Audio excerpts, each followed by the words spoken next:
Terima kasih pemirsa, Anda kembali menyaksikan Kominfo Newsroom. Pemirsa, Direktorat Jenderal Pajak Kementerian Keuangan melaporkan jumlah NPWP yang sudah dipadankan dengan nomor induk kependudukan telah mencapai 99,16%. Angka tersebut mencapai 75 juta dari total wajib pajak orang pribadi dalam negeri sebanyak 75.600.000.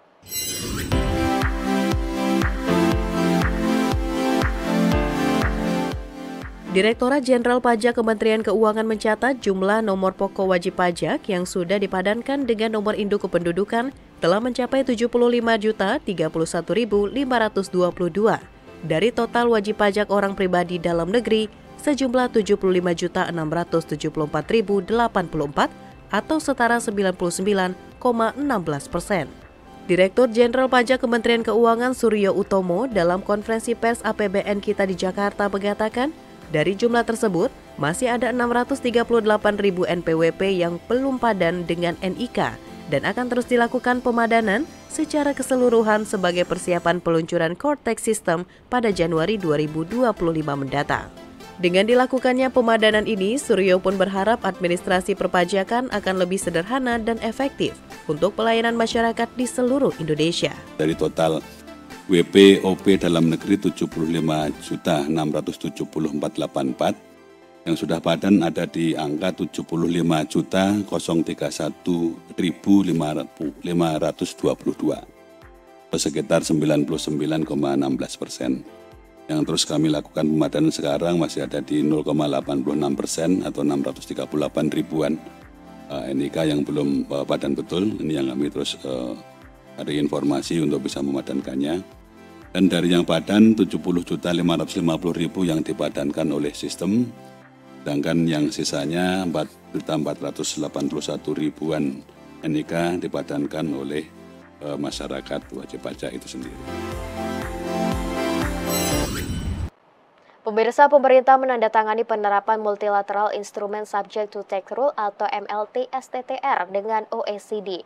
MOU antara Kemenq dan OECD berlangsung pada 19 September 2024.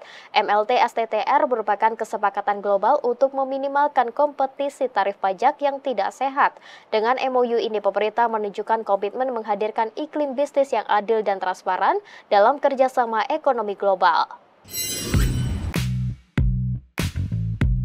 Kepala Badan Kebijakan Fiskal Kementerian Keuangan Febrio Kacaribu mengatakan pemerintah akan menyiapkan regulasi yang dibutuhkan untuk mengimplementasikan perjanjian Multilateral Instrument Subject to Tax Rule. Keputusan itu dibuat setelah Indonesia resmi menandatangani Multilateral Instrument Subject to Tax Rule, salah satu instrumen penerapan Pilar 2 yang merupakan bagian dari kesepakatan global untuk meminimalkan kompetisi tarif pajak yang tidak sehat. Terkait dengan STTR, kapan ratifikasinya, ini akan kita lanjutkan dengan proses. Pertama memang kita akan siapkan perpresnya, lalu peraturan teknis nanti di DJP, dan kita akan laporkan ke OECD, sehingga nanti setelah itu baru akan efektif. STTR memungkinkan suatu negara untuk mengenakan pajak tambahan sampai dengan 9% atas penghasilan tertentu seperti royalti, bunga, dan beberapa jenis jasa yang dibayarkan ke negara mitra persetujuan penghindaran pajak berganda jika negara tersebut mengenakan pajak kurang dari 9%. Pajak tambahan ini akan dikenakan setelah tahun pajak di mana pembayaran terjadi berakhir, karena ada syarat-syarat tertentu yang harus dipenuhi terlebih dahulu. Partisipasi Indonesia dalam LLI STTR menunjukkan komitmen negara dalam menciptakan iklim bisnis yang lebih adil dan transparan dalam kerjasama ekonomi global, serta mampu meningkatkan level playing field antara perusahaan lokal dengan multinasional, sehingga perusahaan lokal dapat lebih bersaing di pasaran.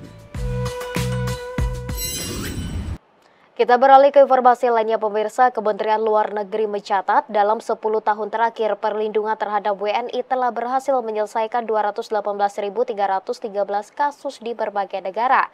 Wakil Menteri Luar Negeri RI Pahala Nugraha Masyuri menyatakan pemerintah juga telah memperkuat infrastruktur hukum, IT, dan SDM agar mampu memberikan layanan yang lebih baik bagi WNI di luar negeri.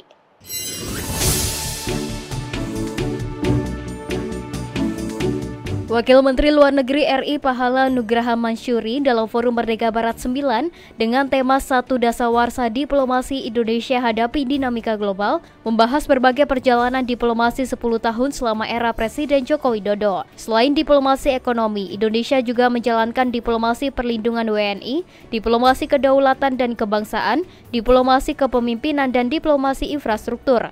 Pahala mengatakan pemerintah Indonesia tak pernah berhenti memberikan perlindungan maksimal bagi warga negara Indonesia yang berada di luar negeri. Hal ini dibuktikan dalam 1 dekade terakhir, sebanyak 218.313 kasus WNI yang terkena masalah di berbagai negara berhasil diselesaikan oleh Kementerian Luar Negeri. Melakukan penyelesaian kasus juga melakukan repatriasi. Ada kurang lebih sekitar 18.022 warga negara Indonesia yang berhasil dilakukan dalam berbagai situasi darurat, termasuk juga dari zona-zona yang masuk dalam kategori zona konflik dan juga terkait dengan beberapa bencana alam. Tetapi bukan cuma menyelesaikan dan juga melakukan repatriasi, kita pun juga memperkuat dari sisi infrastruktur hukum dan juga infrastruktur di bidang IT dan juga bagaimana sumber daya manusia kita di kantor-kantor perwakilan kita juga akan semakin kuat untuk bisa melakukan perlindungan terhadap warga negara Indonesia. Melalui pemanfaatan teknologi seperti SMS Blast, portal peduli WNI dan Safe Travel, Kemenlu berusaha menjangkau dan memberikan bantuan kepada para WNI yang mengalami masalah. Menurutnya, teknologi digital ini telah dikembangkan untuk memudahkan komunikasi dan pelaporan bagi WNI yang menghadapi masalah. Dan juga melalui peningkatan kerjasama dengan negara-negara lainnya. Seperti misalnya secara bilateral kita miliki mekanisme One Channel dengan Malaysia dan juga dengan Arab Saudi yang bisa meningkatkan kepastian mengenai perlindungan terhadap warga negara kita yang berada di luar Indonesia, khususnya yang bekerja di sektor-sektor yang selama ini mungkin dikenal sebagai sektor yang informal. Jadi ini pun juga akan memungkinkan adanya kepastian hukum dan juga perlindungan yang lebih baik. Pemirsa, Kementerian Pariwisata dan Ekonomi Kreatif meluncurkan paket wisata 3B yakni Banyuwangi, Bali Barat, Bali Utara. Paket wisata ini menjadi salah satu upaya Kemenparekraf dalam melakukan perimbangan wisatawan yang saat ini terpusat di Bali Selatan untuk dapat menyebar ke Bali Barat dan Bali Utara.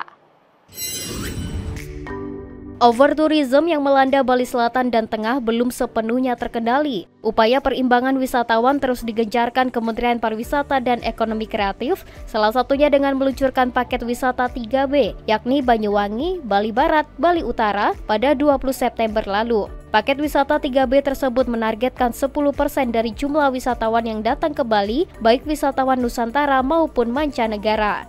Adiatama Kepariwisataan dan Ekonomi Kreatif Ahli Utama Kemenparekraf Nia Niscaya mengatakan, dalam paket wisata itu Banyuwangi dijadikan sebagai pintu masuk. Kabupaten paling timur dari Pulau Jawa itu bisa diakses via darat maupun udara dari berbagai kota di Jawa. Selanjutnya, wisatawan yang ingin berkunjung ke Bali Utara dan Bali Barat bisa menggunakan kapal cepat dari Pantai Bum di Banyuwangi menuju Lovina dengan titik pemberhentian di dermaga desa pemutaran Kabupaten Buleleng. Nia berharap paket wisata ini menjadi game changer yang akan memperkuat pariwisata yang berkualitas dan berkelanjutan di Bali dan menjadi peningkatan ekonomi di 3 wilayah tersebut. Paket wisata ini merupakan salah satu upaya Kemenparekraf dalam melakukan perimbangan seperti wisatawan yang banyak terpusat di selatan dan untuk ada isi juga di utara dan barat. Dalam paket wisata tersebut diprioritaskan wisatawan baik wisatawan mancanegara maupun Nusantara. Pemirsa, sejumlah informasi akan kami hadirkan usai jeda pariwara berikut ini, tetaplah bersama kami.